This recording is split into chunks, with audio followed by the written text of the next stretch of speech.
Доброго времени суток! Приветствую вас на канале Personal Experience. В этом видео я расскажу вам о личном опыте двухлетнего использования клавиатуры SteelSeries Apex 7, о ее плюсах и о выявленных и возникших минусах.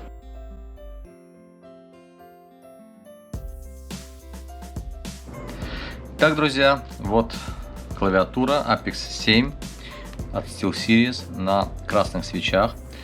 Кстати, в подсказке к этому видео и в описании вы можете найти ссылку на видеообзор с распаковкой и полным, как говорится, обзором данной клавиатуры, которую я снимал, наверное, где-то пару лет назад, когда я только приобрел ее. Вот сейчас клавиатура выглядит вот так. В принципе, по внешнему виду у меня никаких нареканий нет, за исключением одного момента, который я сейчас вам покажу. Как вы видите, использую подставку в целлофане, потому что сама подставка, она изготовлена, в принципе, вот видите, из soft touch пластика, такой прорезиненный, и даже вот здесь, видите, вот такие вот потертости возникают. Но мне они не нравятся, поэтому я как говорится, вот решил использовать такой вот пакет целлофановый, чтобы избежать вот появления, потому что потом их очень сложно оттереть, а внешний вид очень сильно портится. Вот, один из минусов — это вот материал, из которого изготовлена вот эта вот подставка, то есть очень маркий материал такой. Второй минус — это вот этот вот кабель, ребят. Вот этот вот кабель, он вообще очень деревянный конкретно, то есть вообще не гнущийся, вообще можно вообще сказать, что не гнется. Еле-еле, то есть как бы вот сейчас вот такой вот сзади есть кабель менеджмент, видите, можно его провести в трех направлениях, то есть по центру, вот есть желобок такой, да, есть, и, соответственно, справа, слева. У меня он, как говорится, кабель будет справа, потому что у меня системный блок находится с правой стороны.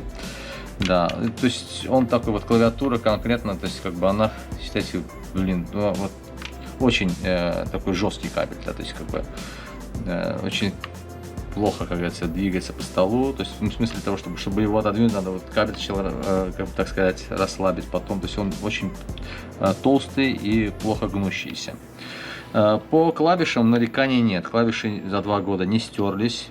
Все нормально, то есть периодически чищу, но здесь, как бы видите, та область, где я часто пользуюсь, я играю как бы в игры, то есть в этой части они немножко заблестели, но, как говорится, при чистке все это проходит. Вот как вы можете видеть, вот здесь вот такой вот появился небольшой дефект, но может кому-то это, в принципе, покажется незначительным. Вот кнопка Tab, она почему-то перестала светиться, так сказать, ярко-белым цветом, и сейчас светится желтым. То есть это невозможно исправить в данный момент, то есть белый цвет почему-то стал желтым. Вот такой вот дефект образовался. По остальным моментам нареканий никаких нет. Клавиатура, она очень такая, видите, вот смотрите, это белая, а здесь, видите, вот это желтая. То есть нормально печатается.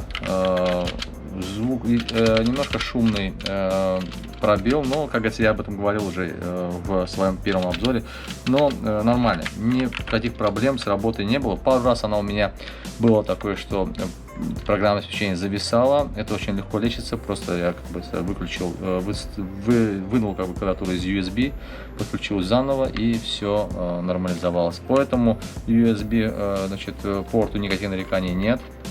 В принципе, работает все нормально.